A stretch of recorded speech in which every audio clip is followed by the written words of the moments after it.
Hello, and welcome to Remember the Film, the podcast where you can have my iPod when I die. I'm your host, Jeff Grizz Ulrich, and I'm joined as always by one of my co-hosts, Josh Bradley. How are you today, Josh? Good, man. How you doing? I've had just the best weekend so far, and this is only going to make it better, so I'm very excited to get into this movie. Very exciting, yeah. Our other usual co-host, Hugo Panay, unfortunately, his computer rose up against him a la the Terminator. His computer broke, and he's currently unable to join us for the podcast, and we will miss him greatly.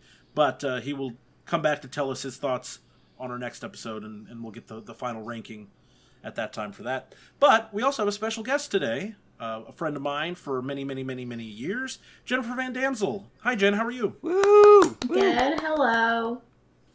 It's very early. Jen has an unorthodox, schedule. She's a night owl. Yeah. But that's all the more reason for us to be very appreciative for you waking up early here on a Sunday to record the podcast with us. But when you asked me about this movie, I knew I had to be here. So I think this was your suggestion. You told me you'd watch this movie, The Killing of a Sacred Deer, which is today's film to remember. Jen told me she watched it and that it was super interesting. She wanted to talk about it. And I was like, oh well, that'd be a great movie to have you on Remember the Film for. So that's why she's here. In addition to just being an all-around great friend.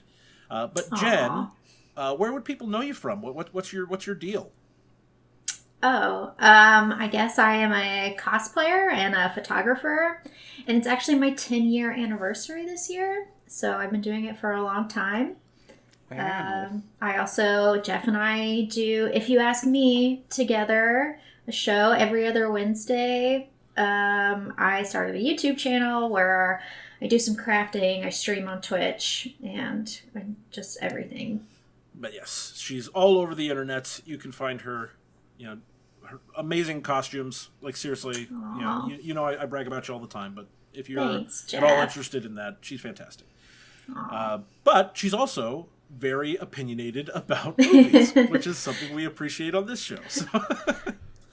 But we're going to start as we always do with what we've been watching recently. I'll go ahead and rattle mine off here real quick. I watched Das Boot, which is a 1980s interesting German submarine movie.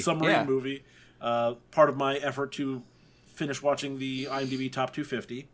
Very good. Das Boot is a very good war movie, but it's so long. And I watched the director's cut, which had an extra hour and 30 minutes, I think. Wait, an extra hour and 30 minutes? Yeah. It was like 3.5 hours long. It was so long. Okay. The original cut is probably the better way to go, in my opinion. It just got way too long. But I also watched Doctor Strange in the Multiverse of Madness, which I, of course, was very excited for because I'm a big MCU fan. I thought it was great. Very different from a lot of other MCU movies. Sam Raimi definitely has his fingers all over that film, which is really cool. I watched Dear Evan Hansen, the musical. It is bad. It is just a bad movie. The music was very catchy, but they basically have a 40-year-old man playing a high school senior, and it's pretty noticeable. In fact, that seemed to be the consensus when the movie came out. This is a geriatric high schooler in here. It's also remarkably tone deaf. Like he is not. He's not a good guy. Like, why is this guy the protagonist? Regardless, you can skip Dear Evan Hansen. Maybe just listen to the soundtrack because the music was good. I watched The Gentleman, the Guy Ritchie movie. He's always hit or miss for me, and this was a hit. I like The Gentleman. Oh yeah, cool. I like that one. That was good. This one, the one I watched recently that I'm most excited to talk to people about is Brigsby Bear. Have either of you even heard of Brigsby Bear? Nope. Yeah, that's the guy from SNL, Kyle Mooney, right? Mm-hmm. Yeah. I like his stuff. I love him on Saturday Night Live, and I was just looking through Letterboxd randomly, and I found this list that was like movies that will make you feel something. I was like, all right, well, I like to feel things. So challenge accepted. And this movie was on there, and it was really good. I really, really enjoyed it. Like, it's not like a cinematic masterpiece, but they were right. I felt something. It's pretty weird, right? It's I don't know a ton about it, but like I know Kyle Mooney's sense of humor is out there. Usually I like it a lot, Yeah. even though it is very out there. But I think that it's my understanding that movie is also pretty out there. It's pretty out there. It's a movie that I would encourage you to watch, and even you, Jen. I think it's a unique enough movie that, and it's certainly not a very popular one. So Oh, when you say weird, I'm totally in for it. it is a comedy, and I know that's not your genre of choice usually. Yeah. So, but it is weird, and it's one that I can't really give you the premise on without kind of ruining what makes it special. So check it out; it's pretty cool. And then I watched The Color of Money, Martin Scorsese, Tom Cruise, Paul Newman, Newman's own. For which he finally won his Oscar, I believe, right? Yes, that's correct. The Color of Money? Yeah. And that was excellent. Are you familiar with The Color of Money, Jen? No. It's basically like a Martin Scorsese sports movie. It's about being a pool shark and conning people. So it has all the hallmarks of a Scorsese movie combined with all the fun stuff of a sports movie. Yes, I believe The Color of Money is a decades later sequel to a movie called The Hustler, where Paul Newman was the younger man pool shark guy, and in The Color of Money he's like the older mentor who mentors Tom Cruise. And I saw someone mention after the rave reviews for Top Gun Maverick, they're thinking, I hope Tom Cruise comes back to finish out the trilogy of The Hustler and Color of Money and gets to play like the older pool shark in like some decades later Color of Money sequel. That'd be pretty cool. Yeah. And then I watched Windfall, which was a new movie on Netflix. Jason Segel plays a home invader who breaks into Jesse Plemons' house and kidnaps him and his wife to extort them for lots of money. It's fine. I was intrigued by that, but I didn't actually watch it. I like Jesse Plemons a lot. And I like Jason Segel a lot, too. Me too. Yeah. So I had high hopes. It's okay. Not the best movie ever. And then I watched Horrible Bosses 2. Horrible Bosses is one of my favorite comedies. And Horrible Bosses 2 is not as good, but I still think the chemistry that those characters have is really good. And it's not for everybody, though. But that's what I watched recently. Let's go to our guest, Jen. Unless you want to say something, Josh. I've been watching Severance on Apple TV. Oh, hell yeah, dude. Yeah. Hell it's yeah. Very good. Very so good. Good, man. I haven't finished it yet, but it's very good. I've had that on my radar. I just haven't started yet. Maybe I'll start it later today. Emphatic recommendation, man. Yeah. Absolutely emphatic. Apple TV's got some good stuff. They do. Jen, you haven't finished it, so this isn't spoiling anything, but I will say that, first of all, the last episode of this season is one of the best episodes of television I've seen in a long time. And the last 3 minutes, my wife, Katie, was like literally on all fours, leaning on the edge of the couch, like leaning towards the TV, just with her jaw on the floor during the last 3 minutes of the season finale. So that's what we have in store for you with Severance. Great show. We'll see. Fantastic. But I hope you like it. You did mention beforehand that that's the only thing you've been watching because of other things you've been working on, and your mad amounts of preparation for today's episode as well. Yeah. Yes. Watching other things. I was doing a lot of prep for the show. Much appreciated. Yeah. But so, Josh, what have you watched recently? Well, since we last recorded, I watched a movie called Everybody Wants Some. I watched it a couple times because that's actually the film we're talking about next week. So I was watching it in preparation for that. Man, I really like that movie, but I'll save my thoughts for when we actually talk about it on the episode. I also watched, a movie called Apollo 10.5, which is, Everybody Wants Some was a Richard Linklater movie. Apollo 10.5 was a movie that Linklater released like a month ago on Netflix. And it's like animated, I guess, but it's like rotoscoped over so it's like a realistic animation about it's basically about growing up in the late 60s, but also about NASA and like this kid's dad works for NASA and like all his friends' dads all work for NASA, and like it's basically them like experiencing the moon landing from the perspective of a kid growing up in Houston in 1969. I'm actually very excited. It rules. I'm excited to watch that movie. It's really, really, really good. I was on a plane when I watched it. I was, so I was a captive audience, so maybe that may have affected how much I liked it, but I really, really, really liked it a lot. Extremely, extremely charming and a good hang. Less of a good hang, I watched Michael Clayton a couple times, actually. Rewatched Michael Clayton. That's one of the best movies of the last 30 years, I think. That's just all I'll say about that.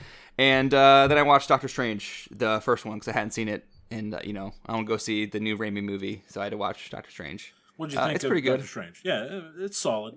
It's pretty good. Yeah, it's really solid. That's really all I can say about it. It didn't inspire me strong feelings. It's very baseline. Like, this is kind of just like they're really cranking out the machine. Yeah, exactly. Yeah, the machinery is well lubricated at this point, and they really just crank them out.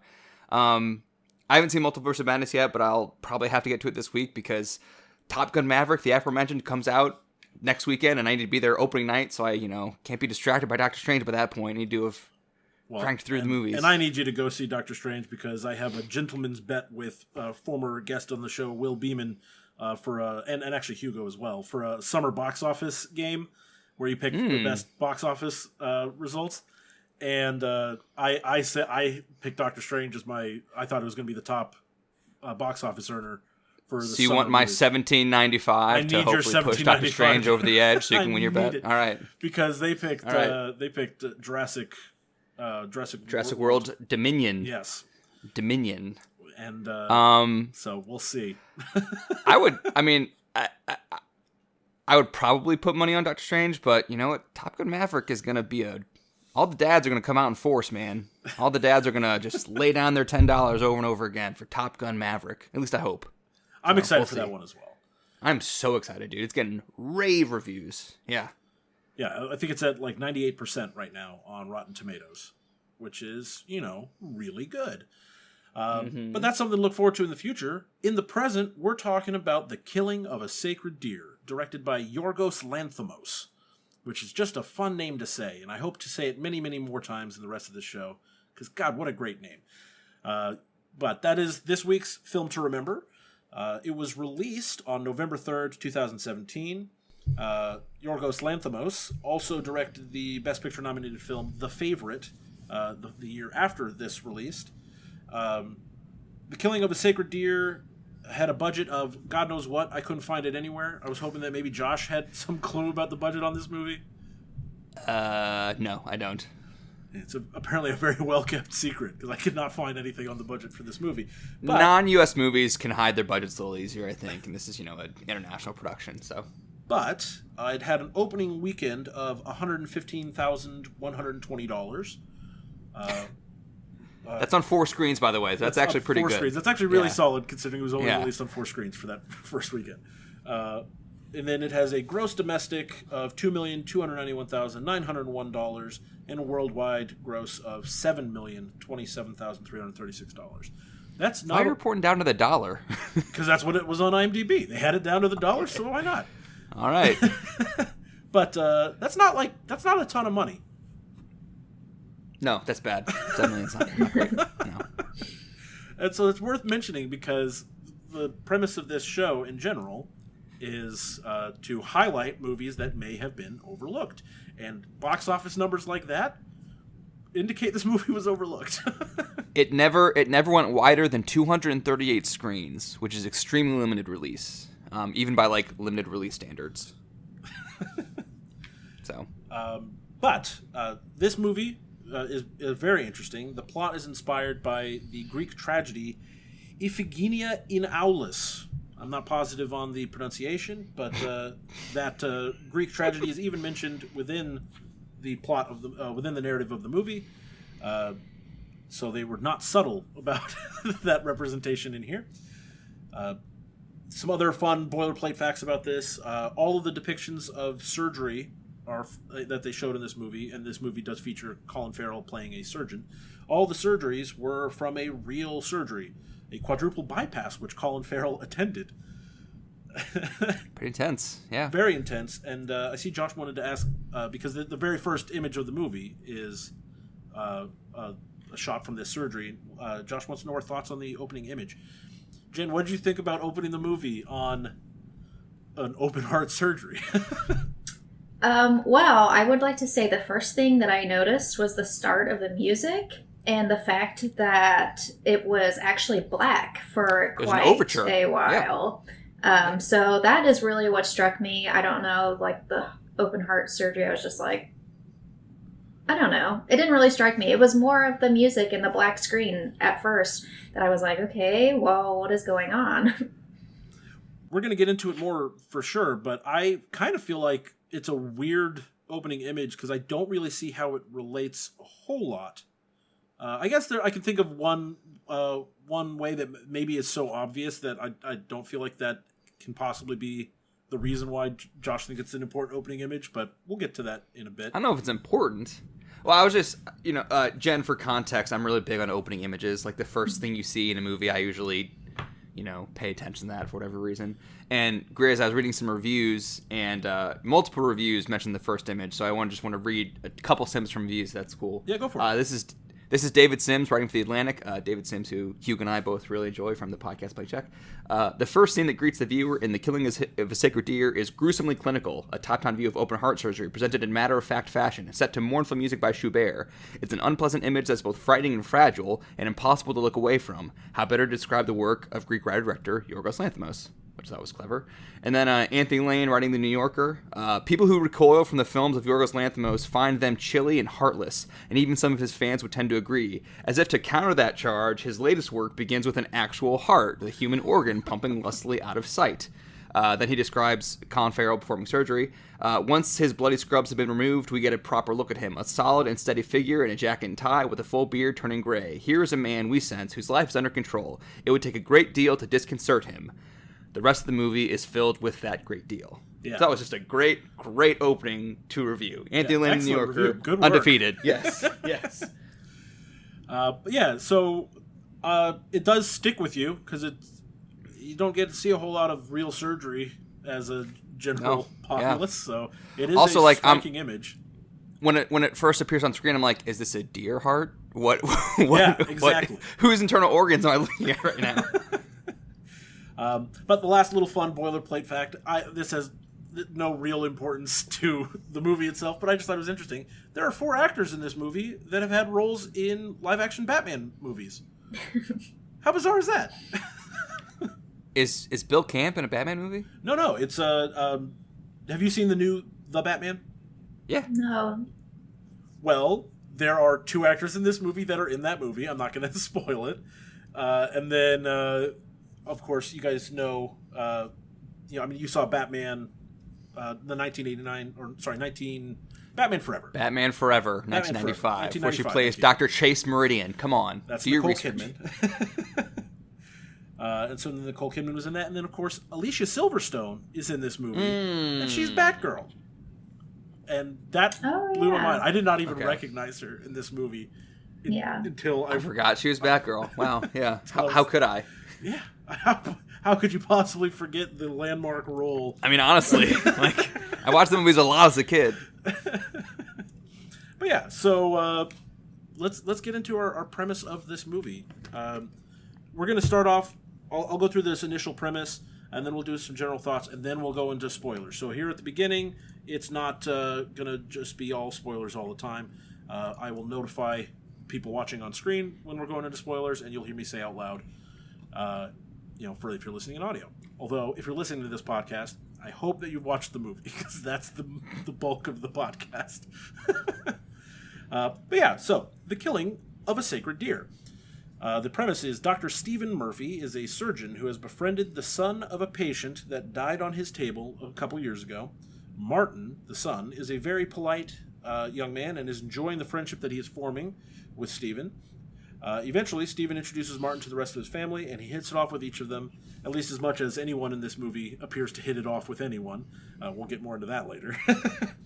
But Martin's behavior begins to become increasingly odd, and Stephen begins to distance himself from Martin, and soon after, Bob, the youngest child of Stephen and his wife Anna, suddenly loses the function of his legs, though nothing appears to actually be wrong with him.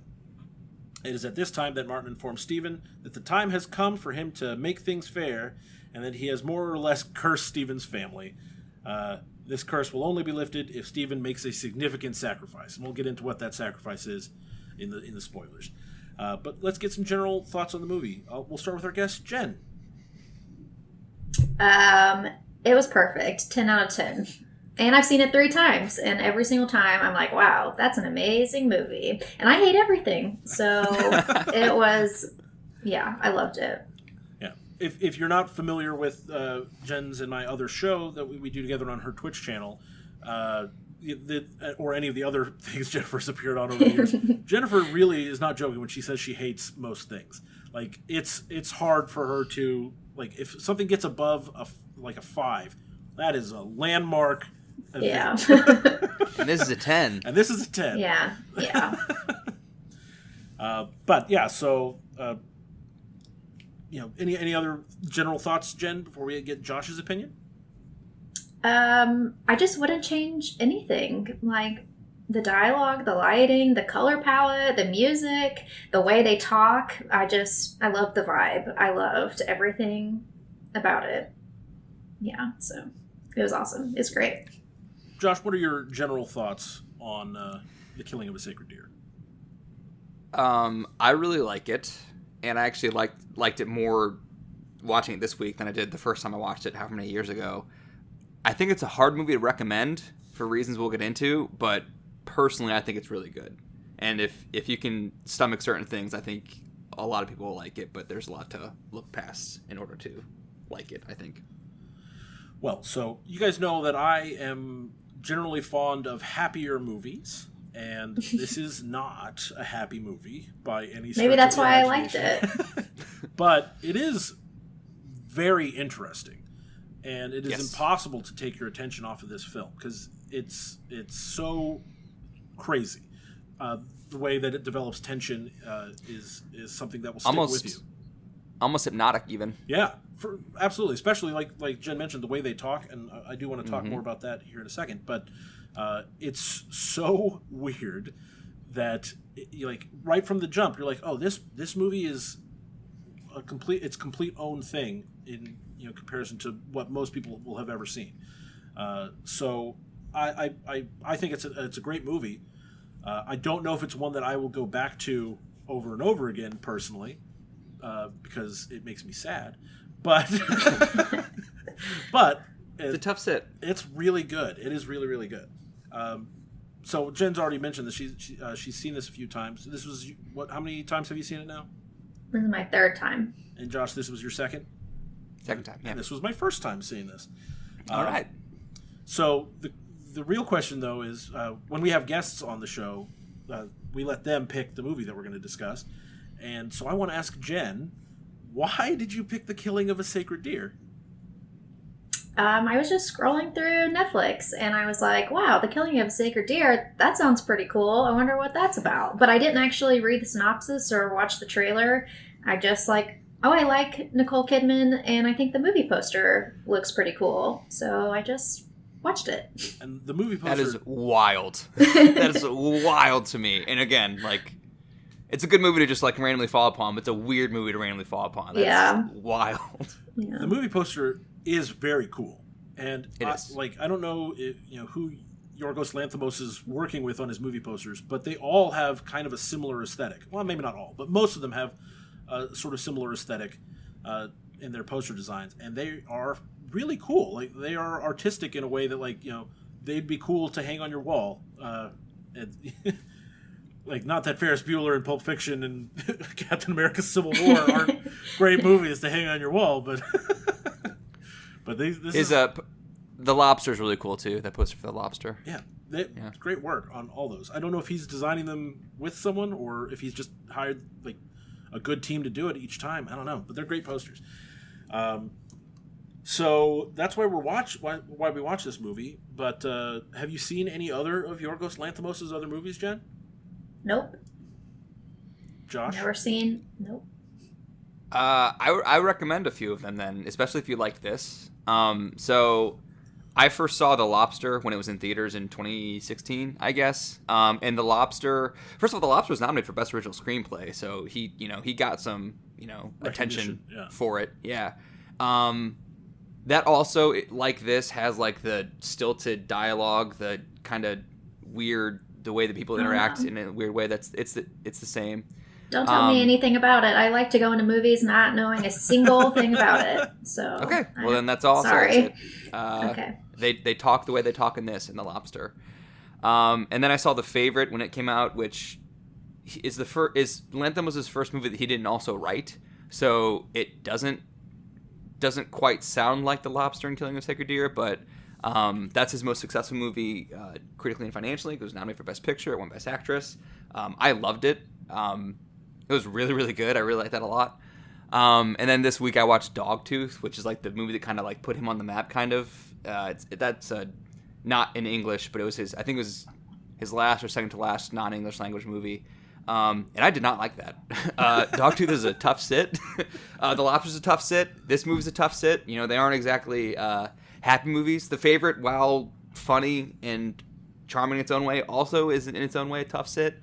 But yeah, it was interesting. I originally seeing The Lobster and The Killing of a Sacred Deer for the first time each. I liked The Lobster when we were rewatching them both this week. I actually liked The Killing of a Sacred Deer quite a bit more than The Lobster, actually, on second viewing. So the only other time I have attempted to watch a Yorgos Lanthimos movie before this one was I tried to watch The Favorite.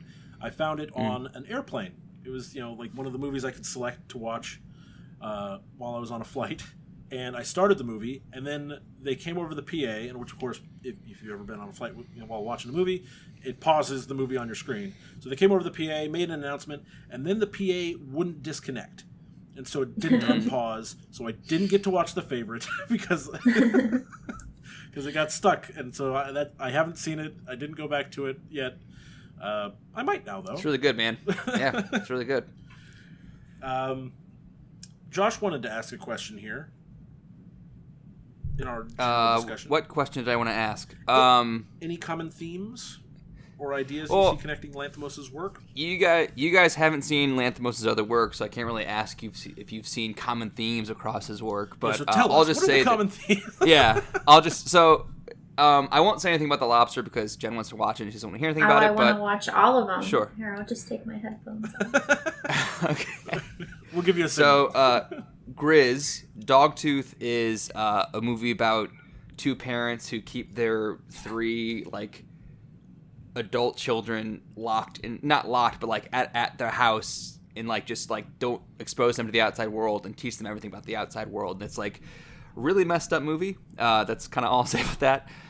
And The Lobster is about, a dystopian future where people who are single have to go to, this retreat basically for 45 days to find a mate, and if they don't find a mate, they're turned into an animal.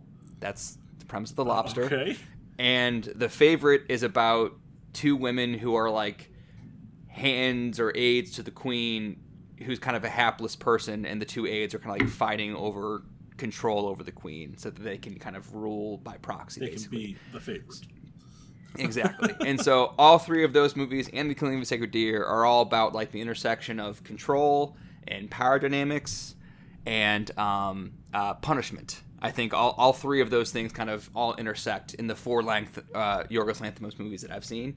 I'm really curious what this guy thinks of his characters. He doesn't seem to have much... disdain might be a strong word, but he really puts his characters to the ringer and depicts a lot of not nice people. Oh, yeah. I think. I mean, certainly that appears in this movie. Yeah, well, you can signal Jen back on because I'm done with my spiel. Okay, Jen's back. I appreciate your dedication to not knowing anything about The Lobster at all before seeing it. That's impressive. Okay, well, so now I'm going to go ahead and put the spoilers up here, even though we're still in our discussion section, because I want to talk about the way they talk in this movie, and I feel like we kind of will be delving into some more spoilery stuff from here on out. So we've been referencing that they talk funny in this movie, and I think the way I would describe the way they talk is very matter-of-fact, nonchalant. They deliver their lines, all the characters deliver their lines as if it's the most normal thing that's ever been said, and it's very flat, dry, no affectation. And it's rarely a normal thing. The things that they're saying are all very odd. But so the question I have is, why do they talk like that? So, Josh, you want to kick us off on that? Why do they talk like that? It's a great question, and I think there's a number of ways to think about it. First and foremost, though, for me, I think it kind of... The Lobster, his last movie, which also has people talk like this, kind of takes place in a slightly fantasy world. It's kind of it's disconnected from our world. It's like dystopian kind of, but this movie doesn't. It takes place ostensibly in our world. The only thing like weird about it is how they talk. So I think like having them talk like that kind of creates a layer of artificiality that separates the world of this movie from the real world, which is kind of helpful because there is some like somewhat fantastical stuff, later on in the movie. So like having them talk like this kind of primes you to accept a few things that are a little off later on. There are other things that I want to talk about with how they talk, but it's like I think that the biggest one is like it creates that layer of artificiality for you. Jen, what do you think? Okay, also, sorry if I talk weird. I have a terrible memory, even though I've seen this movie 3 times, so I actually wrote like 2 pages of notes of everything I'm going to say. So most of my stuff is going to be reading, and then I might comment on it. So, to me, it just like doesn't make you question anything about the movie. I didn't know anything about it, and I wasn't familiar with the director, so it opens and they're talking like that, and the music is really weird. So I was just like, I was literally like, is this movie supposed to be weird? Like, what is going on? I was just so confused. But I think that sets it up for like the entire movie. The flat delivery is almost like B-movie-esque. Like they're not. If you didn't know that these were all fantastic actors, you might believe these were not great actors, but yeah.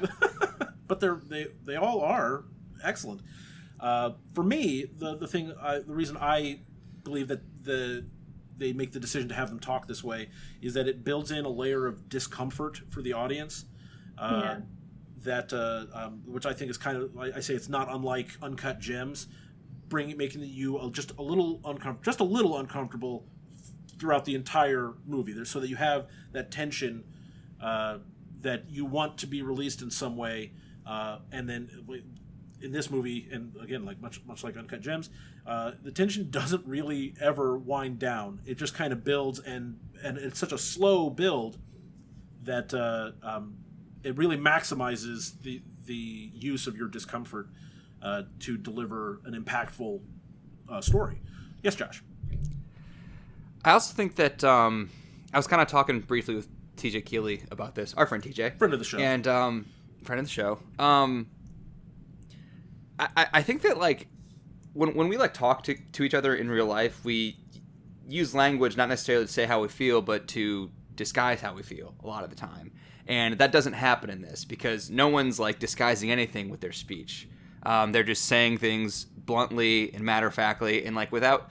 There's someone asked later in the outline about when he mentions that his daughter just started menstruating. Like, there's no like shame or like discomfort with anything. Everyone's just like, there's no disguising any feeling in speech because there's no the lack of feeling is also lack of shame, lack of discomfort, lack of tact even. So you just kind of are blunt in saying things, and like I think that kind of heightens some stuff later on when when the characters are actually feeling feelings, but still just kind of Steven at times later on has to like somewhat disguise, like say things but mean another thing, and like it doesn't work. There's like a big disconnect when he does that. And then also when like his family members are eventually like pitching him on sparing their lives, why they like should survive. Yeah, exactly. So like to be deprived of the ability to like disguise your intention with language, like they're deprived of that, so it kind of makes those interactions really interesting later on. Well, so I think this may be a good opportunity. Oh, go ahead, Jen. To your point earlier, I think that actually makes them amazing actors because they are delivering such weird things and not showing any emotion at all. That's like a pretty cool, like they have to be really good. Well, they have to show their emotion in a different way, like in a much more subtle way, because like you can't deliver emotion or intention with the way you're reading the line. You have to deliver it a different way, and it's kind of like behind the eyes, I guess. But like, there's definitely emotion that comes across. It's just a lot more subtle and different than what we're used to in everyday life. Yeah, and it's good shit though. It is interesting, like especially in the moments later in the movie where they are talking about life or death, very emotional stuff. You do still get a slight change. Like they are marginally more emotional, but because of how flat they've been during everything else, it actually still it feels like a big change in their emotions, even though if you were to look at that scene individually, you'd be like, why are they're pleading for their lives, and they're like, oh well, I think I'll wear that dress you like, and I'll cut my hair. Yeah, you see, Dad, I cut my hair. Don't kill me. Yeah. But this is a good opportunity to go ahead and explain what we're talking about, in case you didn't watch the movie and are okay with the spoilers. Anyways, Steven, like we said before, he let Martin's dad die on the table, and I put "let" in air quotes because we find out in the movie that Steven was drinking the day of that surgery, and we also know from a point in the movie that he has since stopped drinking. So obviously, you're led to believe that this was the moment that he decided to kick the habit of drinking because it cost someone their life. But he refuses to acknowledge that he actually had any role in what killed this patient. But Martin... Kind of, yes. But Martin is holding him responsible.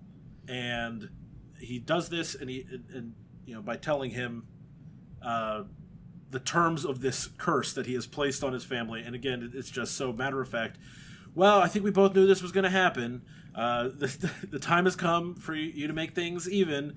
So I need you to kill one of your family members, and if you don't, then all of them are going to die. And it'll be a very slow and horrible process. So, do with that what you will. See you later.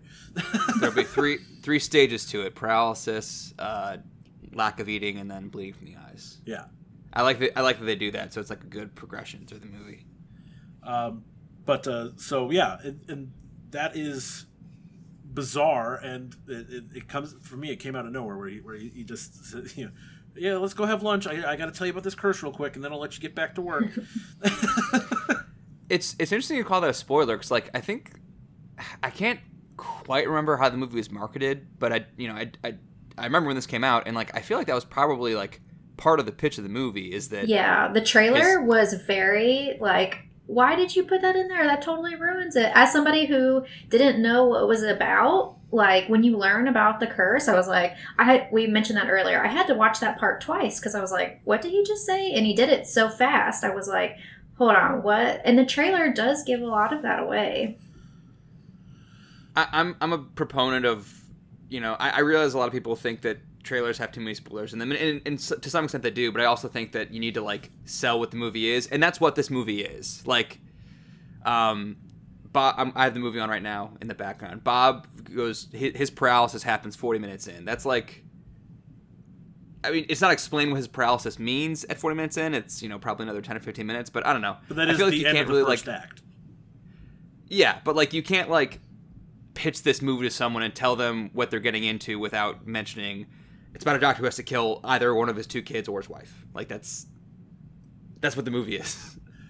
I mean, yeah, it had to be a nightmare for the marketing department to come up with how to sell this film because, that's a hard sell by itself. It's a hard sell by itself. Dancing but then also, around. Your level of enjoyment of the movie could be affected by how much you do or don't know about the movie. I knew nothing about the content of the movie. Jen knew nothing about the content of this movie, and I knew what I was getting. So yeah, well, I still liked it. Yeah. But I don't know if obviously I can't ever go back and find out now what I would have thought if I had known that going in. The only thing I knew about the movie was that it was ostensibly a horror movie, which is what we're talking about next here. Is that it's listed in the horror genre. And if you guys know me, you know I hate horror movies, and I don't ever want to watch them on purpose. That's why I was really curious what you thought of it. But so we run into this a lot, and it's probably tiresome for Josh at this point. But whenever we talk about horror movies, I'm always like, does this even really count as a horror movie? Because I wasn't actually scared the whole time, right? But in this case, I can see why it is a horror movie. But it's just fascinating because there are some ways in which it is very much of the horror genre, and you can totally see that. And then there are other ways that it is completely different from most movies that you would see in horror. So the first thing I wanted to ask is, what are some of the ways you notice that it really fits into the horror genre? Well, we can start with Josh. It's a pretty horrific premise. I guess that was a little lost to me when I first saw it, because I don't have kids. I am married, but I don't have kids. But I was listening to a guy interview Yorgos Lanthimos, like when The Favorite came out, and he referenced The Killing of a Sacred Deer, and the interviewer said, "This is a movie that gave me nightmares." I'm like, wow, that's interesting. And then like I thought about it for a second. I'm like, yeah, that actually is like the premise of this movie is like the scariest thing that a lot of people could possibly imagine is first of all having your kids sick inexplicably and in a way that you can't do anything to help them. Not only that, but also they're sick because of actions that you took. So, they are suffering because of something you did. And then on top of that, you have to kill either one of your kids or your wife. That's, again, like that, something like that happening is legitimately the scariest thing that a lot of people could think of, possibly. Even if that was a little lost to me on first viewing. It's a horrific premise, for sure. And Grizz, what do you got? It's an extremely heightened Sophie's Choice. Mm-hmm. Yeah. Which is already, like, when people talk about having to make a decision between two horrible outcomes, people reference that as a Sophie's Choice because of that movie.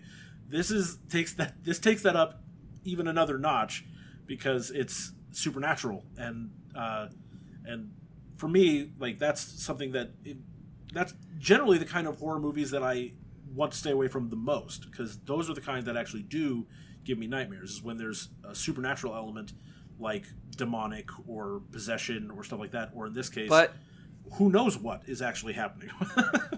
And it's almost worse than Sophie's Choice, because Sophie's Choice is like that's Nazis, right?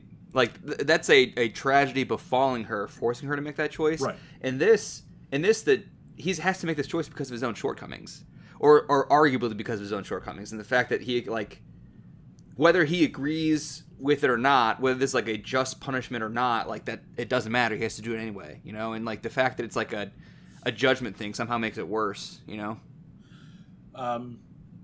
Jen, what makes you think this fits into the horror genre? Well, I think it's like a perfect psychological horror movie. I am not like a film student. I know nothing technically about film. So after I watched the movie, I went and like studied the difference between a horror movie and a thriller movie. And there's like a lot of, by definition, very specific things that make a horror movie. And a lot of that is just like the feeling of dread. So it's not actually like a scary movie because they're not afraid. It's just this dread of something like eventually happening. And even the fact that they know someone has to die, but the fact that they are all fighting for them to personally survive is dread the whole movie, because even to the last scene, you don't know what's going to happen. And also the supernatural element. Apparently thrillers are more based in like real world problems, and the fact that this has like a supernatural element makes it like a horror movie. So to me, it was totally a horror movie. But then it also, like, for me, like it breaks pretty significantly from horror in a lot of ways as well. In one way that particularly stands out to me is that nothing visibly horrific happens until the very end of the movie. There's, you'll even see a lot of reviews and articles about this movie kind of reference it as a horror comedy, even though I don't really think it was meant to be funny. In particular, no, I think it's certainly meant to be funny. Like, I think it's got a wry sense of humor. Yeah, I'll give it that much for sure, because the way they're depicted, when the paralysis sets in, and it comes and goes for Bob, the son. It's humorous the way they collapse, or the way they then move around for the rest of the movie, because they're only paralyzed from the waist down, and they end up just dragging themselves on the floor all over the place, which is like, why wouldn't you guys use wheelchairs? But I love the part where he like picks him up and he's like, "Bob, you can walk," and he's like dragging him. Yeah, that was pretty funny. He just drops. But it's like it's so horrible that so that's where I can see where you can get into the dark comedy thing. But as far as the horror goes, none of that is particularly terrifying to see. It's off-putting, but it's not terrifying. In fact, I don't think it's until Bob's eyes start bleeding that you get to anything that would, be classified as a typical horror imagery. Well, whenever Martin bites Steven, and then he bites himself, and then that's It's a metaphor. Do you get it? It's a metaphor. But I'll be honest, no, I don't get it. What was the metaphor? That he's biting part of his own arm because he bit Steven. It's a retribution it's thing. An equal thing. Yeah. Come on, man. I'm sorry, I didn't get that. I was just like, oh, okay, that came out of nowhere. But yeah, I guess you balance, can say that justice. But I think that it's really it is horror on a purely psychological level for the majority of the movie, and so that's why I think that's one way I think it kind of breaks from, like, you wouldn't compare this to a zombie movie. You wouldn't compare this to Nosferatu. Well, even setting aside like genre hallmarks like that, like the style of it isn't very horrific either. Like there's not any jump scares, and not only they're not jump scares, there's not even any like tension set pieces where it's like it builds you up to a false jump scare or anything like that. There's really nothing like that at all. It's just like Jen said, just an overwhelming sense of dread. And even before the dread sets in, like discomfort. Like the early scenes with Steven and Martin talking, like you don't really get what their relationship is at first because they don't outright say it, and like it kind of intimates a possible sexual relationship between them. Like that's where my mind was when I first watched this, and a lot of reviews also mention that. It's kind of like, is that what's going on here? And then you learn what's actually going on here, and like discomfort. Steven basically says, "I'll get out here, or I'll come in there and I'll fuck your mother and you the way you want me to." I love that part. That was also a humorous thing to me. Just out on the front. That was wild. Yeah, that was wild. But yeah, it's just like there's no jump scares or tension set piece. It's just like an overwhelming sense of discomfort that turns to dread pretty quickly, and then the dread just gets worse and worse and worse as we build towards the inevitable. Well, so I think we've actually kind of already touched on it a little bit, but why did this movie fly so far under the radar? And I think basically we've established it's hard to market, and it's a tough sit, as Josh would put it. Did you guys have any like specifics? Like Jen, you said you wanted to mention something about the trailer in particular.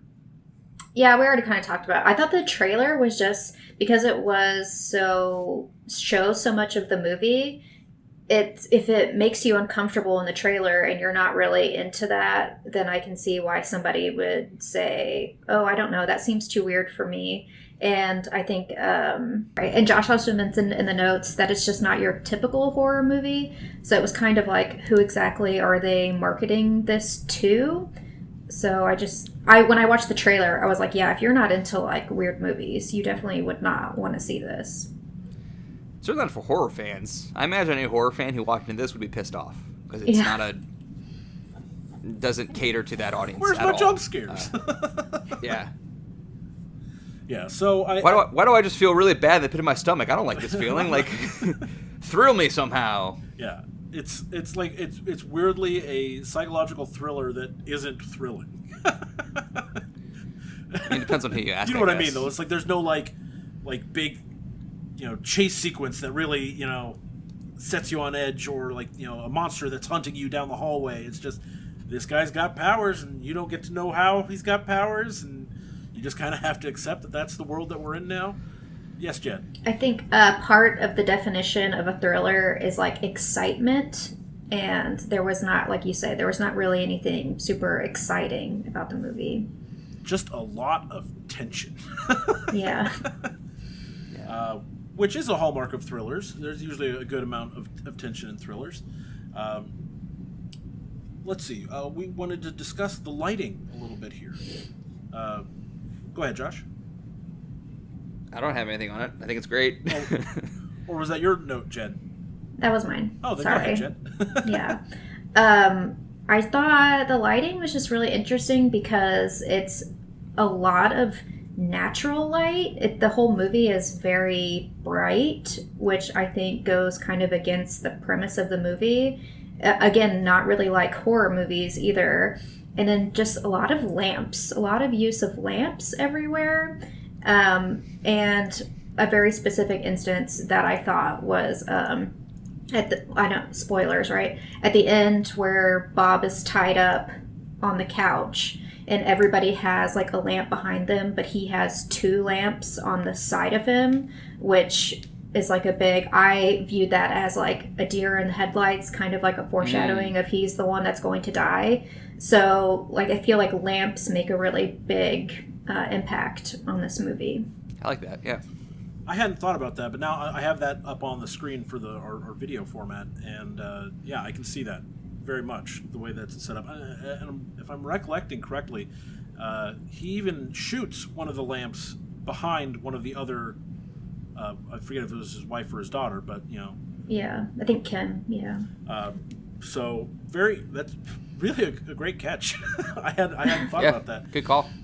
But this is actually an interesting place to kind of mention. The movie is called The Killing of a Sacred Deer, and like we said, it's based off of a Greek tragedy in which a woman kills a sacred deer and is punished for it. Is that not the Greek tragedy? I'm pretty sure that's what they said. I thought a dude killed the deer. I have a woman or a man. I don't remember. Iphigenia. Well, I read the synopsis of it, and even that apparently is not part of the original writing. That was kind of added onto it. So, but it's about like a general in an army during the Trojan War. He needs to sacrifice because one goddess, I'm sorry, I'm not really good. Artemis. Artemis says, oh, you displeased me, so I'm not going to give you the wind in order for your sails, in order to get there and fight. So he decides to sacrifice his daughter to appease her. So I don't know. I thought this was like very loosely based on that. I didn't really get that very much. Well, I mean, I guess it is sacrificing a child, but well, also Artemis deprived the general's sails of wind because the general went into Artemis's like garden and killed a deer, I think, and that's so there was like the retribution element, that like that you have to kill something because you killed something kind of retribution situation. But yeah, it is very loose, extremely loose. The movie is titled that, but it's other than the mentioning of that Greek tragedy, and again, they don't offer any explanation of what that tragedy is in the movie.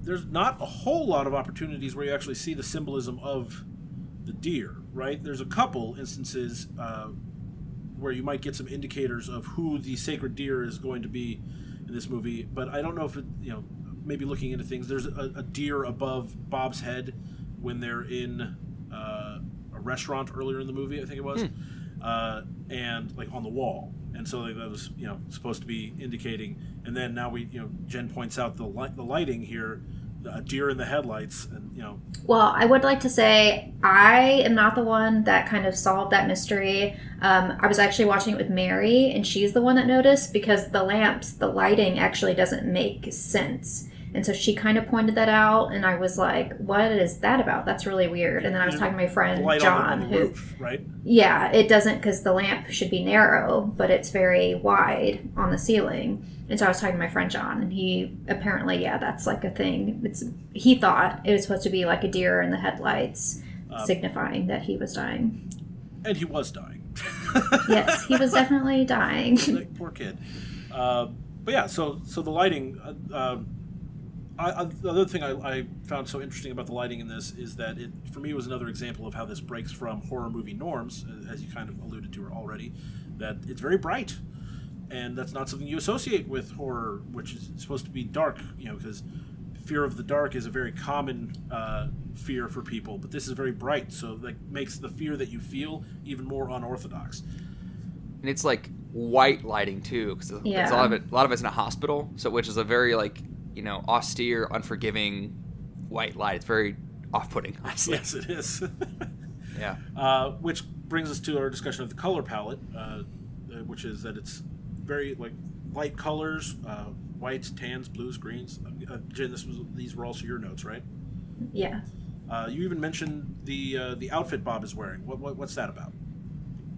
So like you said, the whole color palette of the whole movie is just very light. and he is the only one really wearing a bright color. He's wearing a bright orange shirt and bright red pants, and he's wearing the same outfit whenever he loses the use of his legs and whenever he dies. And those are really the only two instances of those colors being used. So I thought that was really interesting. But I would like to say one other thing. I was looking at other videos or YouTube clips of scenes, and at the part where they're at the event during like the cocktail scene, I noticed like everyone is wearing black. Almost every single person is wearing like a black tuxedo or a black dress. And because there's so many people there, which is kind of the opposite of the rest of the movie, to me it seemed kind of like a funeral. And I did notice in the background there are two women. One is wearing bright orange and one is wearing bright red. So that was kind of like my first clue of maybe Bob was the one that was going to die, because like I said, it kind of looked like a funeral, and then that color really popped. That's cool. That's really cool. Yeah, I definitely noticed that. But yeah, so the yet another example of how this sets itself apart in its genre. And then, of course, the other thing we always focus on Remember the Film, this comes up with every movie, is we end up talking about the cinematography and the way things are shot. Most of the shots, as Jen just mentioned, are largely just the main cast. It's very empty. You don't see a whole lot of interaction with other people other than in this one party scene. And you get a lot of wide shots or shots from a distance, like when he collapses, when Bob collapses for the first time, you get that shot from way up above of him. It's a great shot, lying on the ground. But the other thing that I think from the cinematography that really stands out to me is something that generates a lot of tension, and this is from Jennifer's notes here, is the extreme close-ups. What did you want to say about that, Jen? Just extreme close-ups, but the weird part about it is that it just kind of emphasized their blank stares, just how there was like no emotion, even if they're like saying something. And most of the time it's whenever they're silent. So it's just like a very close shot of their face, just no emotion, not saying anything. So that was, I thought, really interesting. Anything else you guys want to say? Yeah, go ahead. Yeah, on the cinematography real quick, coming back to Anthony Lane, the New Yorker, even the most plainest deeds or the most innocent exchanges are freighted with inexplicable unease. As Stephen and his colleague Matthew, Bill Camp, walk down a corridor, the camera faces them and pulls smoothly back with a faintly processional air. They're discussing wristwatches, water resistance, the choice of strap, and yet we feel like observers of a solemn rite. I also like that shot. Like, it's one of the first shots in the movie of them like just kind of walking down the hallway. Again, very clinical, white lighting, austere hospital, and like discussing wristwatches, which again seems like so casual, but but it's also like I don't know, an air of pretentiousness to that conversation. Yeah, exactly. Yeah, exactly right. And you kind of lean forward and like pay attention more. I don't know, it's good stuff though. Yeah, and again, that's where you get the first real taste of the dialogue, the style dialogue. of it, yeah. Oh, how many meters is it good to? Oh, 200 meters. Yeah. I like a metal strap. I like a leather strap instead. Yeah. But all of this doesn't matter. Like, all the writing is great and all that. The story is fantastic, but it doesn't matter if you don't have a brilliant performance to put it all together. So I'd like to move in now on our conversation about the performances from the main characters here. So the main character of the movie, ostensibly, is Colin Farrell as Dr. Stephen Murphy, surgeon. We kind of already talked about this a little bit, but I really like the appearance that they gave him in this, because he looks very much like a proper a professor who, very clinical, perfectly kempt in his beard and his hair, and he's a man that has everything put together. And you even see that through his interactions with his children and his interactions with his wife. Everything is to plan. They have a routine to everything. He's big on control. Big on control. Down to the way he and his wife have sex. He's really into control in like a weird way in that case. Yeah, that was really weird. Yeah, and the crux of this movie is him losing control, which is part of the horror element. Is he's powerless to stop these things that are happening, much to his chagrin and frustration. Did you guys have any thoughts on Colin Farrell's performance? Like I said, kind of, I'm not like a technical film person, so I don't really know specifically, and I'm not familiar with a lot of the actors in this, so I'm sure I've seen something with Colin Farrell in it before, but I don't remember. So I don't know. I didn't really have any notes about anybody. So Colin Farrell was a kind of like a hotshot tabloid bad boy in the early 2000s as his career was taking off. Heavy drinker, heavy partier, that kind of stuff. And again, kind of tabloid fodder a lot. And then he was in like some not great movies, like some like, forgettable action movies and that kind of stuff. Daredevil. They made him he wasn't even the lead in that, but they made him a leading man in like SWAT and The Recruit and stuff like that. And then in the middle of the 2000s, he got sober.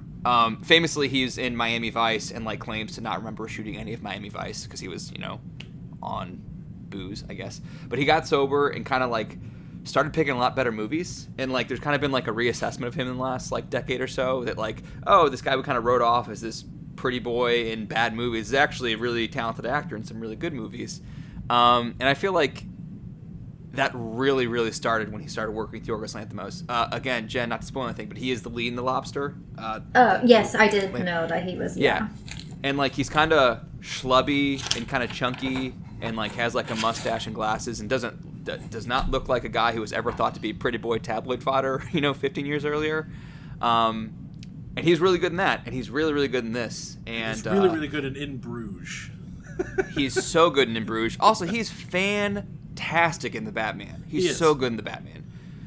So now, like, I think he's great in this, and I say all that just to say that I think, I think by the time Killing a Sacred Deer came out, I was, like, all in on Colin Farrell, and I'm still all in on Colin Farrell, and, like, he's one of our finest actors, honestly, which is, I think, surprising. It is surprising. 15 years later. And I'm glad that you feel the same way, because that was something I felt while I was watching this. I was kind of thinking, like, boy, I've seen Colin Farrell in a lot of movies recently, and I just think he's an excellent actor, and he's an actor that I'm now rooting for. In a way, like the same way that I am for like Leonardo DiCaprio. I'm always rooting for Leonardo DiCaprio because I love the way he acts.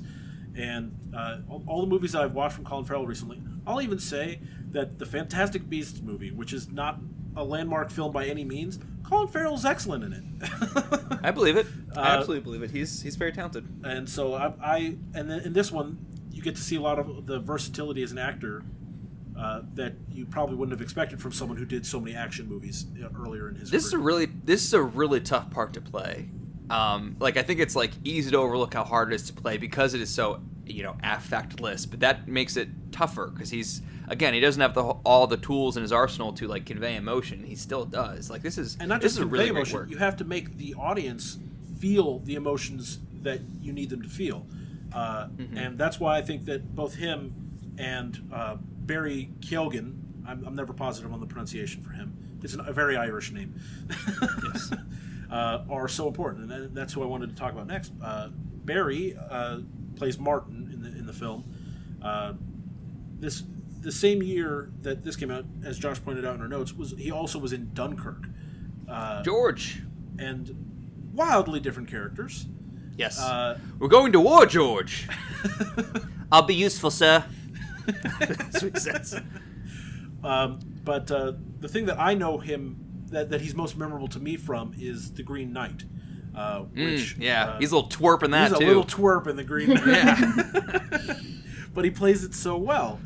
Yeah, man. And then of course he was in The Eternals this last year, which is also just like you get the opportunity to kind of see him do some different stuff, and I'm just so impressed by his accent control. Same thing with Colin Farrell. Colin Farrell doesn't do it in this movie, but you see him do it in other movies. Versatility with his voice is incredible. But the same thing for Barry Keoghan here. And he's menacing in the scariest kind of way to me in this is because he's childlike, but also just an absolute monster.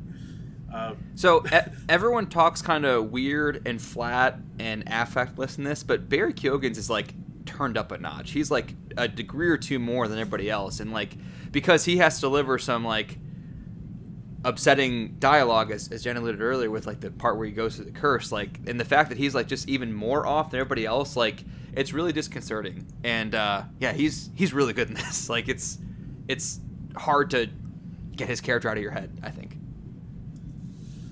Jen, did you have anything you wanted to add on him, or should I move on to our next actor? I never saw Dunkirk, so I don't know.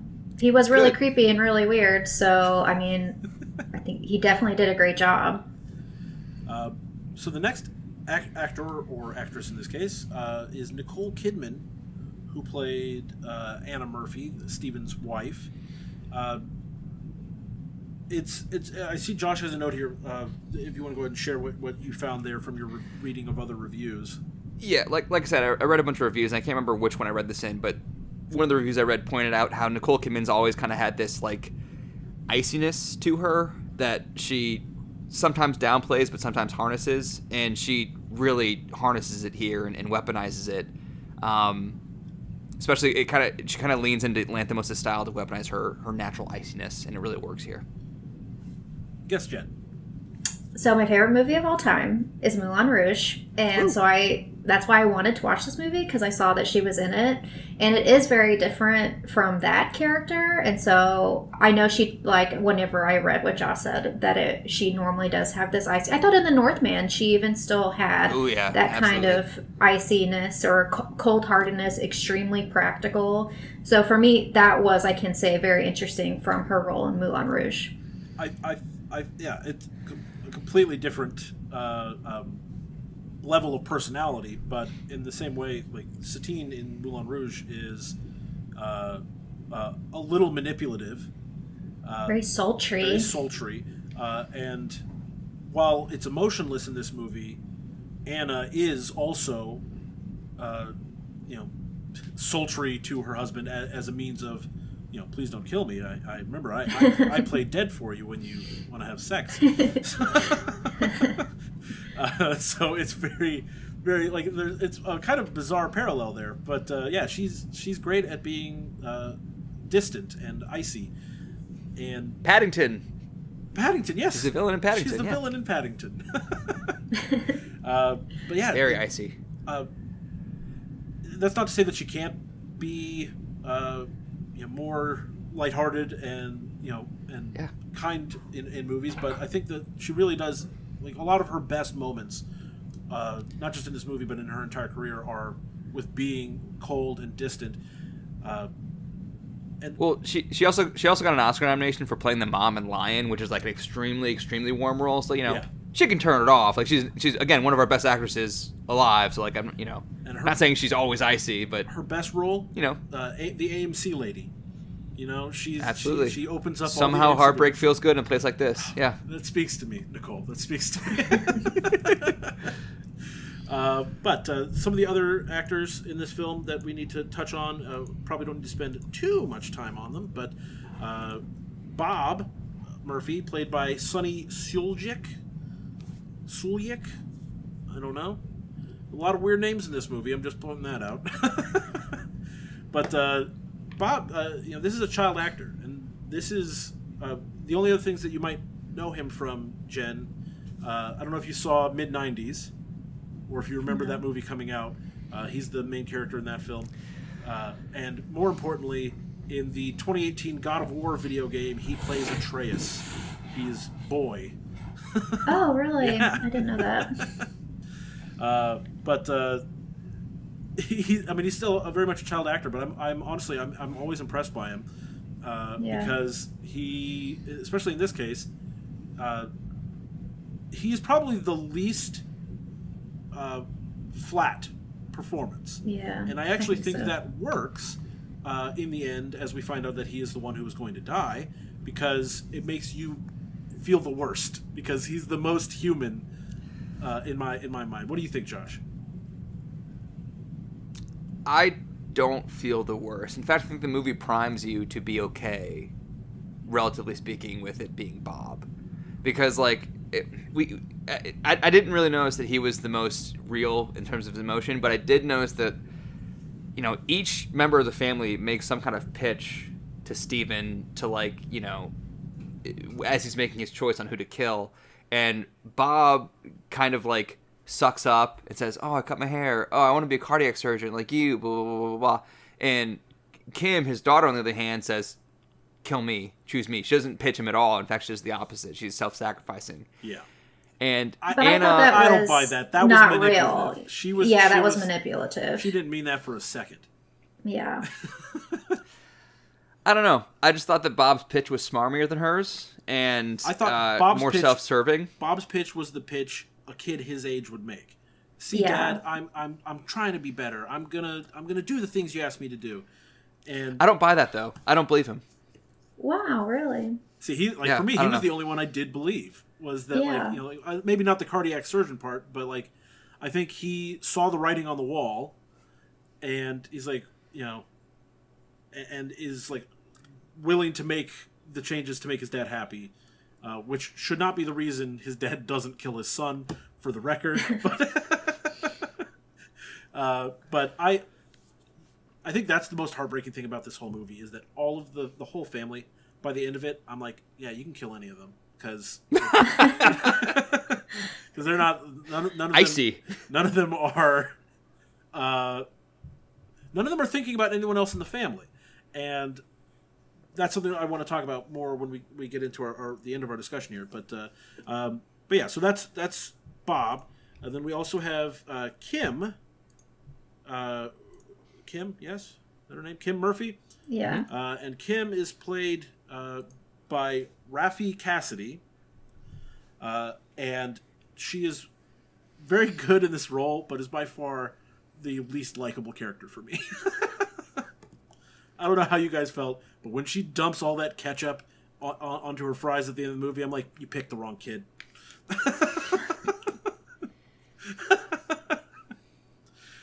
But what did you guys think of Raffi? She was great. No real thoughts. I liked that because she seemed to grow attached to Martin so much. I really liked that about her character because, I don't know, he was so creepy and weird, but she liked him anyways, and you're trying to figure out what she, like, sees in him. So I really liked that about her character. I don't know, acting technically, but I like that about her character. She's just all poor judgment to me. Every decision she makes is poor judgment. She can't sing, that's for sure. They were blowing smoke up her about the singing ability for sure. And when they do that scene, that was another thing. I was like, this is so weird. Why is she singing like an entire Ellie Goulding song in the middle of this movie? It was a very long scene.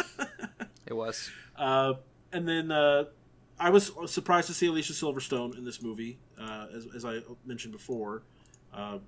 She doesn't do a whole lot of acting these days.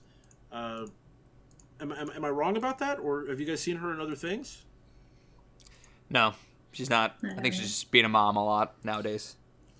So it makes me wonder, what was it about this movie that made her want to, come back and do it? Did any of that come up in may your have been reviews? Lanthimos. Could be. I mean, that's. In fact, I think I remember reading from one of the articles that Colin Farrell was talking about how he had never thought to just ask a director. Like he didn't realize that it didn't like click with him that, oh, I'm Colin Farrell. I can reach out to a director and say, hey, I'd like to do a movie with you. Because apparently that's exactly what Nicole Kidman did, and that's exactly what Alicia Silverstone did. Was they reached out to Yorgos and said, I'd like to do a movie with you.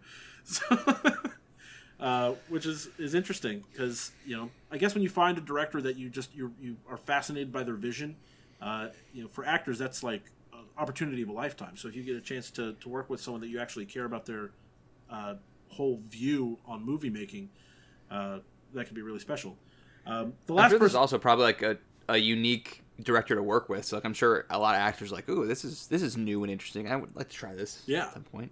And now I bet people are knocking his door down because his last movie had 3 acting Oscar nominations, including Best Actress win. So Wow. They're probably like, talented guy. Let's go work with him. I want to work with him.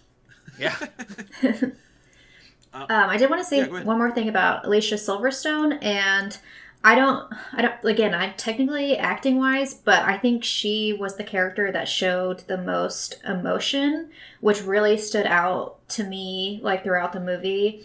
Well, I know we'll talk about this later, but they really only show emotion during the, like, most desperate scenes of the movie, and the fact that she shows, like, emotion that the entire time that she's shown or in the movie really just kind of emphasizes that she's really desperate. So I thought that was just, like, I don't know, to me, like, a good acting performance because of how different her character was. Agreed. I completely agree. Yeah, and that's why I was so surprised. I didn't even recognize her, and so when I looked her up afterwards, I was like, wow, okay, yeah, this was a very different thing than I've ever seen her do. Because, like, I know her from Clueless, right? I know her as yeah. I won't let you leave till you've tried my tart, as she says. Yeah, that was a very sexually charged conversation. Yeah, awkward. Speaking of bizarrely sexually charged, the last person we want to talk about, Bill Camp. Woo! Yes! So, my guy. Josh put in the notes. What did you say in the notes? I said every time I see Bill Camp in something, I do the Leo pointing meme from Once Upon a Time in Hollywood. Because, like, every time I say him, like, hey, it's Bill Camp. All right, party. Let's see. He pops up. Go ahead. He's a good character actor. He pops up in a lot of stuff. Yeah. He pops up in Joker. He's pretty big in Queen's Gambit. I first saw him in The Night Of. I forgot he was in this, honestly. So when I was watching this the second time, I'm like, oh my god, hey, it's Bill Camp. Yeah, love Bill Camp.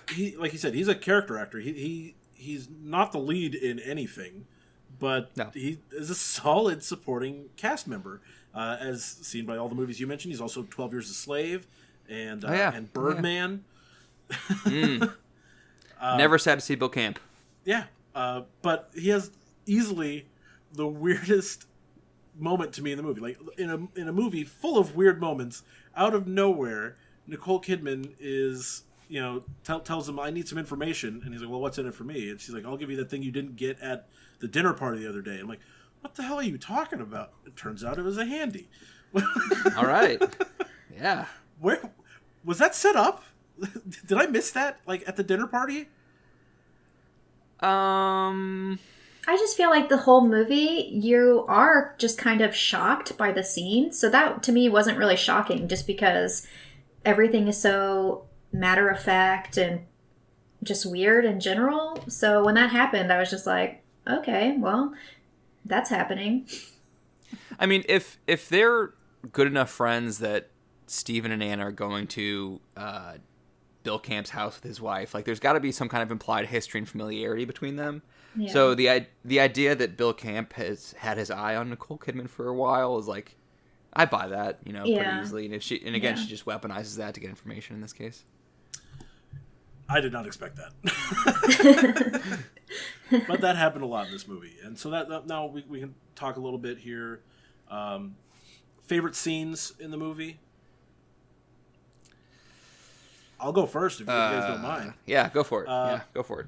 When Nicole Kidman comes down to the basement after Colin Farrell has tied up Martin Barry in the basement, she comes down to kind of plead with him to lift the curse, and Bob is sitting there in the chair, like, she carries Bob down, and Kim slides down the stairs like a snake.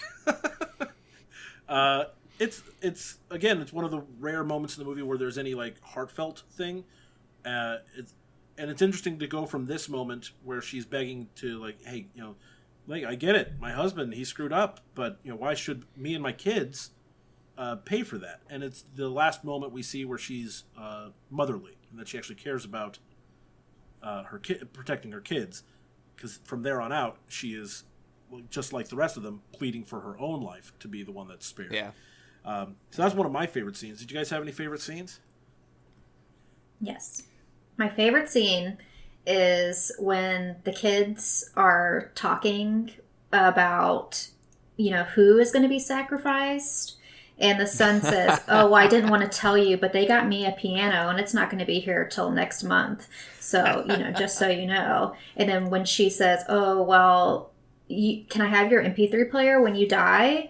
But I like that so much because they don't show you in the movie that they had that conversation with the kids. So at first, to me, I was just kind of like, what? Oh, they know about this curse? Okay, but I liked that they didn't include that scene because I think that was a potential for a lot of emotion to be shown, which that's not what the movie's about. So the fact that, again, they kind of just throw you into this scenario, that made me really, really like that scene. Yeah, and I kind of think that, particularly for Kim, that Martin told her about it. Yeah. That was how I thought she knew about it, was that Martin told her and was like, don't worry, though. I love you, baby. Like, we're gonna get through this. We're gonna get out of here. I think I missed that. I don't remember. Well, again, that. It's not shown on the screen. It's implied. I thought it was kind of implied. Especially because, like, at that point in the story, I think that Steven, like, hasn't yet accepted that the curse is a real thing, right? And was still kind of like trying to medical his way out of the situation. But so he wouldn't have told the kids yet because he didn't believe it himself. Josh, anything you want to highlight? Nothing really jumps out, but again, I have the movie on in the background as we're talking, and the scene where Colin Farrell trashes the kitchen was amusing to me, so I'll just go with that. Okay. Yelling about pubes and teeth. Yeah, I did like that too. Cups out of cupboard, yeah. I didn't really think about how funny that movie was, and first when you said it was a comedy, I was like, I don't see it. But you're right, there were quite a few moments where I was like, okay, that's pretty funny. Both of the favorite scenes we just shouted out are both like pretty funny scenes, I think. Yeah. And the next thing I wanted to talk about was the seemingly out of nowhere moments. I guess that's a little further down, but I'm going to jump in with that now. There's a lot of moments that, like, to me, felt like, where did that come from? Like the Ellie Goulding song and the, I mean, everything. I've said it like 5 times now that things came out of nowhere for me. But in particular, one that Josh highlighted is also one of my favorite scenes, is Martin talking about spaghetti. Yeah. And the way he eats it, too. Not just talks about it, but eats it. It's smeared on his face. It's gross. He goes into... I did want to comment on that. Yeah, go for it. Okay, so I really don't remember if this is true, but I think I remember during the movie when they're at dinner at the family's house, I really thought that I noted, oh, they're eating spaghetti. Okay. And so, like I said, I don't remember, and I tried to watch that clip again on YouTube, but I could not find it. So I want to say that was interesting, but I can't remember if that's true. So I just think it's a very funny thing because, like, what a random thing. Like, can you imagine your dad died and everybody's just coming up and tell you, boy, you eat spaghetti just like your dad eats spaghetti. How often are you eating spaghetti in front of people? I didn't believe him, though. I thought he was just saying that. For some reason, I thought he was just kind of making that story up. I don't know. The guy's unhinged, so it's tough to tell. But again, I thought that was pretty funny. So I'm going to go back up just a little bit in my notes. Did you have any difficulty following what was happening? I know this was your 3rd time watching it, Jen. Were these rewatches because you weren't necessarily getting it every time, or just because you liked it every time? I honestly just have a terrible memory. So whenever I knew we were going to talk about this, I remember that I loved it, but I didn't remember really why and specific scenes and events.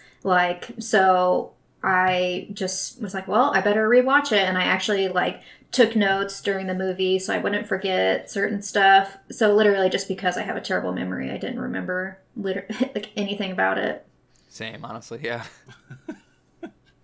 But yeah, so for me, any part's hard to follow for you, Jeff? Well, that's what I was gonna say. I think because of how matter of fact things were, there were a lot of moments where I had to stop and be like, "Wait, what?"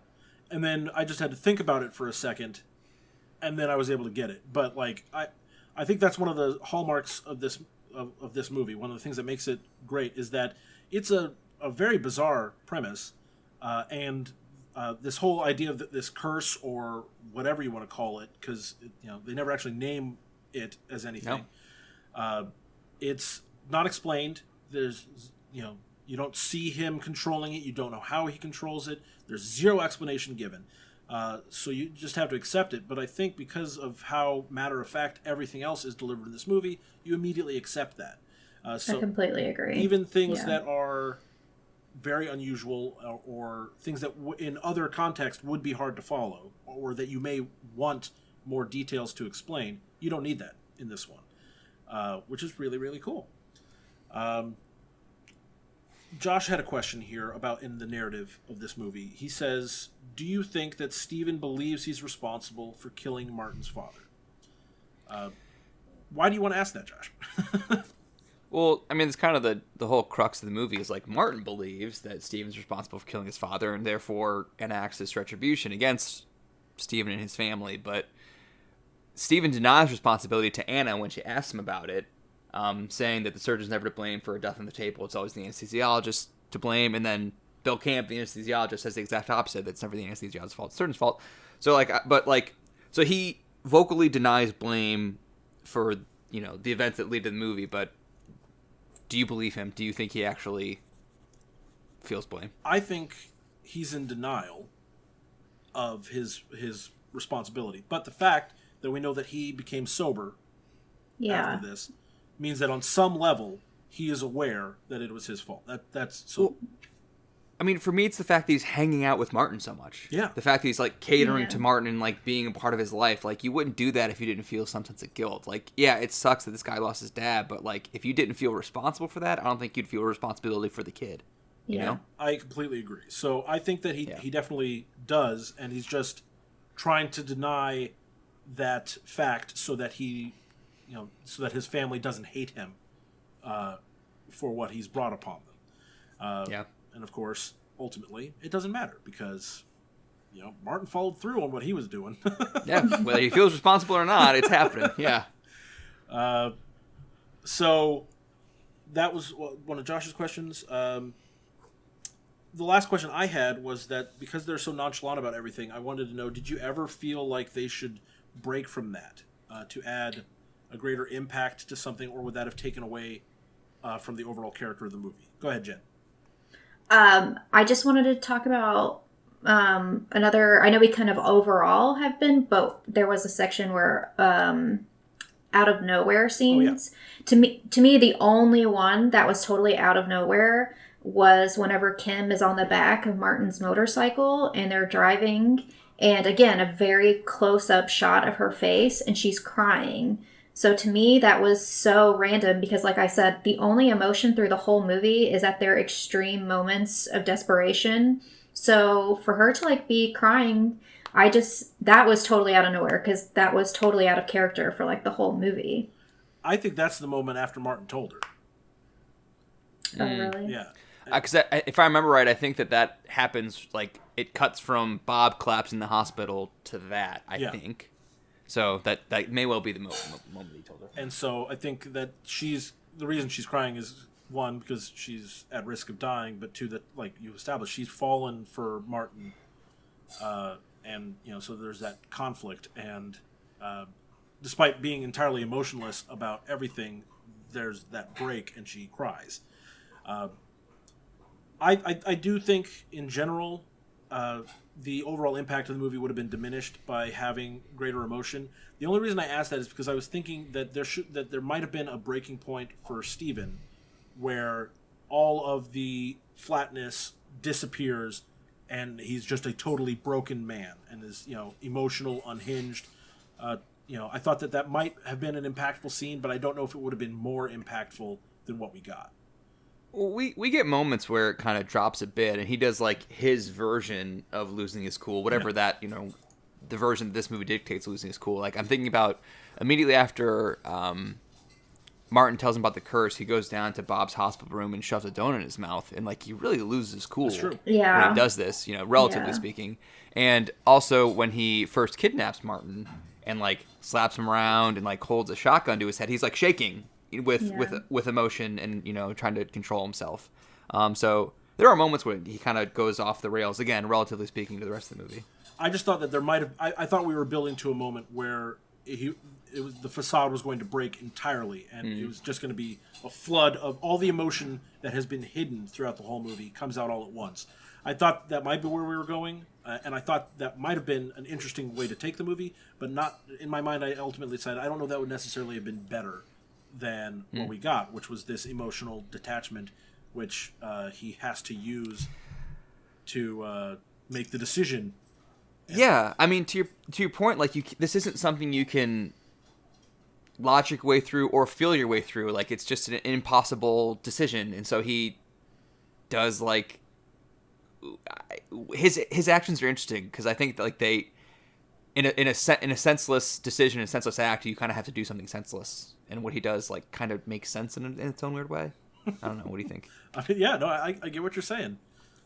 Jen, what did you want to add? So when I watched this movie with Mary, she loves happy endings, and I just thought this was kind of funny, even though the interaction between Stephen and Martin's mom, that kind of like doesn't really make sense. But she was like, okay, so what if Martin is actually his illegitimate son because he's been with his wife for 16 years and he's 16. So what if he killed Martin and that satisfied the prophecy because that was his son? And I was like, okay, well, that definitely would have changed the tone of the movie quite a lot. Talk about coming out of nowhere. Yeah, that definitely for sure. Okay, well, so we're at the ending now of the movie. So, as we've kind of talked about, after watching his family try to convince him for, days on which one he should kill by begging or trying to convince him that they've changed or reminding him of all the good things that they do for him, Stephen decides to tie up his family, sit them down in chairs and on the couch in the living room, put bags over their heads, and then he spins in a circle, randomly firing and then reloading because he keeps missing. He has to stop, reload, begin the spin again until he finally shoots Bob in the chest. And then the whole family, minus Bob, goes to eat at the restaurant where Stephen used to meet up with Martin. And of course, Martin shows up and they do an awkward stare down as Kim drowns her fries in ketchup, and then the family leaves without saying a word. The end. So really a crazy ending, obviously. The moment that they set him down in the chairs, I'm like, okay, yep, it's happening. Who's going to get it? But what I want to know is, what is the meaning of this ending? Wow, okay. Yeah. Jen, go ahead. So I actually didn't notice the ketchup thing until when Evan and I watched it. He was like, wow, that ketchup thing was really weird. And then you wrote it in the notes. Yeah. I was like, oh, I guess that was a thing because I didn't really notice. So this might be a really big stretch, actually. But I was thinking, okay, maybe the whole point of the ketchup thing is at that very awkward, out of nowhere for me moment where, Matthew asks him, how are the kids? And Stephen says, oh, well, Kim just started menstruating. And then Martin, brings it up again later. I was just like, I don't know if that signifies, her period or something like that. Honestly, and I was talking to my friend John about... weird, like that would make sense if that was the reason. Yeah, I don't know. That's, like I said, maybe a stretch, but that was really the only thing that I could think of. Maybe it's a visual callback to the spaghetti somehow. And drowning in fries. What I thought it was a callback to the one member of the family who's no longer at the table, Bob. It's his blood spilling out. That was the conclusion I drew from it. The movie's weird as all get out. And the way that the movie ends is even weirder somehow. Is that this? When you ask about the ending, are you asking specifically about everything from the spinning with a gun, or just this scene at the diner? All of it, because I feel like it has to be tied. Otherwise, why close out with? Why include that shot with the ketchup and then the stare down? Well, we can come back to the gun spinning in a circle thing, but in terms of the diner, what I was thinking about is. Where we've seen the diner before, and that was where Stephen and Martin had their trysts, had their secret lunches and everything. So it's kind of where Stephen went to keep a secret under taps. Where he took the guy to discuss their surreptitious business. And so the fact that the family goes there after Stephen kills Bob, I kind of thought that was a sign that this is We're never to speak of this again. We're going to the diner where secrets are kept, and then there's no Martin walks in. Right. Well, Martin walks in and they kind of just like nod to him and like acknowledge like, okay, we're never going to mention this again. You're never going to mention this again. It's done, kind of thing. Okay. Well, I also think like just, oh, look, one of us isn't here. So, just to kind of prove to him that he did it. Show Martin there's one missing. Yeah. Yeah. Yeah, I mean, I think that those are both valid reasons for the diner. What about the method of spinning and shooting? Okay, so our friend TJ texted me and sent me a little thing, a little email with some thoughts, and he brought up absurdism. And so I'm going to read you a very quick, cursory Wikipedia-level definition of absurdism, which is a philosophy based on the belief that the universe is irrational and meaningless, and that the search for order brings the individual into conflict with the universe. And I think that's pretty spot on to describe how Steven approaches his problem. As I mentioned earlier, like he's a guy who's in control and like overly controlling about everything basically, and rational and a believer in science and medicine, and he's thrown into a irrational, illogical situation. And not only is it not a situation that he can like medicine his way out of, but then he has to make a choice that you can't really make a logical choice of killing either one of your two kids or your wife. That's just like it can't. There's not really there's exactly that's an impossible choice, and so he responds to this in like weirdly the most rational way he can, which is to be random, to be irrational. And it's kind of like it's interesting. Like again, I have the movie on for the third time. I have it on in the background. It's I forgot that he like goes to his kid's school to like ask the principal like which one's the better student, as if he's like trying to logic his way into which one he should let live and which one he should kill. And again, that's not something you can logic your way into. So he kind of like the ending is him ultimately accepting the absurdism and the lack of control, and so he just kind of spins around with a gun and hopes for the best. So one thing I wanted to talk about in particular with this moment is throughout the whole movie, everyone approaches everything very logically. They follow a progression, like, well, this didn't work, so let's try this. This didn't work, let's try this. And then they think very logically when they're making their pitches for why they should survive. And what I wanted to ask was, and this is what follows along with TJ's question, is there anything actually logical about how they arrive at this?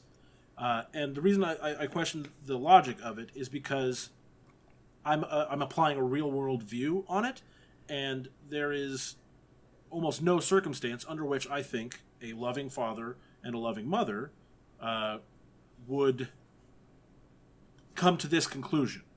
I think that, and I can't speak for all parents out there, but I think in general, I would have expected at some point a logical father to approach Martin and say, look, don't take my family, take me. It'll be even. They'll have no father, you have no father, that'll be even.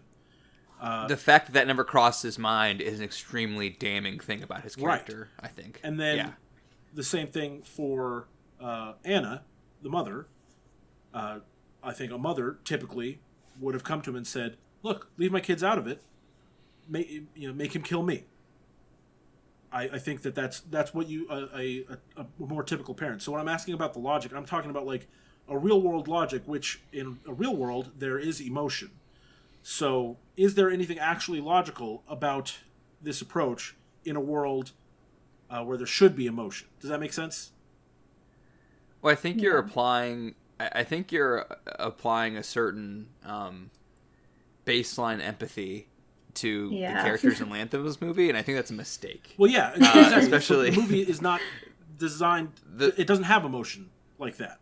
Well, the more Lanthimos movies you watch, the more there's some bad people in his movies. In fact, it's mostly bad people in his movies. So yeah, I don't know. From that perspective, I guess like a real person would behave a certain way, but there's not really real people in his movies, But that's what I kind of liked about it, because like I agree with what you mentioned, is that they all just seem so selfish about like the whole entire movie. So, and I did like, but at the same time, I did like the whole randomness of it, because it is kind of, that's his own way of showing that, you know, he cares about them, because he just can't decide. So while it still is, yes, why didn't he choose like, oh, can't I just sacrifice myself? He did do the most caring thing that he could possibly do. Other than. Yeah. It's the second most caring thing he could do. Yeah.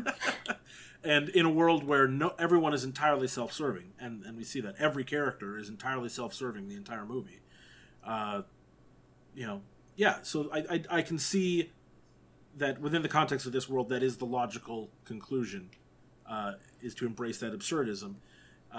But I was more looking at it like, for the viewers, you know, is it, can you relate to the character still when they're so devoid of emotional attachment, or is it more of a thought experiment at that point for the viewer? No, I mean, I still can. Again, I think like it's an impossible choice, so I think any reaction to it is like maybe not equally valid, but like I can't really expect people to behave logically in this situation, because it's just inherently absurd, you know?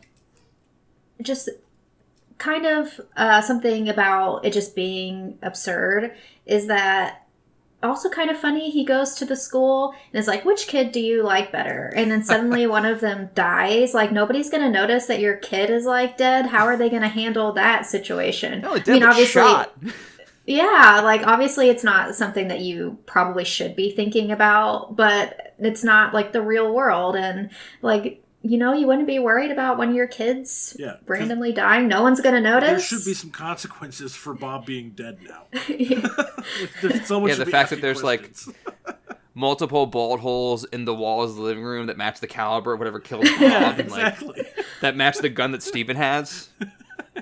What happened here, Steven? Which is kind of why I think it was, you know, more of a thought experiment that Yorgos is giving the audience, is because, yes, you should be aware that in all likelihood, Steven's going to go to prison for murdering his son. Like, that's what should happen here, but that's not at all the point of the movie. The point is the decision that had to be made.